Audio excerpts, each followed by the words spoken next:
காலகாலமாக எல்லா மொழியும் ஒவ்வொரு ஆட்சி செய்யும்போது திணிக்க தான் செய்வாங்க. வெள்ளைக்காரன் வரும்போது அவங்க இங்கிலீஷ் திணித்த மாதிரி, கிரேக்கர்கள் ஆட்சி செய்யும்போது அவங்களுடைய மொழி திணித்த மாதிரி அவங்கவுங்க அதிகாரத்துக்கு மொழி திணிக்கப்படுது. என்ன ஆனாலும் எனக்கு தாய்மொழி என்னால் மறக்க முடியாது.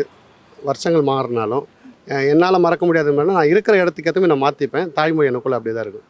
அதை திணிச்சாலும் மறக்க முடியாது, அழிக்கவும் முடியாது. அவங்க கேட்குறாங்க, இப்போ ஹிந்தி தெரியாமல் நீங்கள் எப்படி வட இந்திய பகுதிகளுக்கெல்லாம் போக முடியும்? அது எனக்கு தேவைன்னா கற்றுப்பேன்றேனே. நாளைக்கு எனக்கு இப்போ நான் ஒர்க் பண்ணுறேன், என் டிபார்ட்மெண்ட்லேருந்து எனக்கு அங்கே நல்ல போஸ்டிங் கொடுத்து நல்ல பணம் கொடுத்து அப்படின்னு சொன்னால் நான் அங்கே போனால் கரெக்டாக ஹிந்தி கற்றுப்பேன். அதே போல் அங்கேருந்து வந்திருக்கிற நிறைய வட மாநிலத்தில் இருக்கிற பேங்க்கில் எத்தனையோ ஆஃபீஸ்லாம் இருக்கிறாங்களே, அவங்க வந்து தமிழ் வந்து பேச முயற்சி பண்ணுறாங்க, முடியல. அவங்களும் அதே போல் கற்றுக்கிட்டாங்கன்னா கரெக்டாக இருக்கும். பாமர மக்களுக்கு அது பயனுள்ளதாக இருக்கும். ஆனால் ஒரு அதிகார தோரணையோட நீ இதை பண்ணலைன்னா நான் உனக்கு தரமாட்டேன் அப்படின்னு சொல்லுறது. அதான் அரசியல்.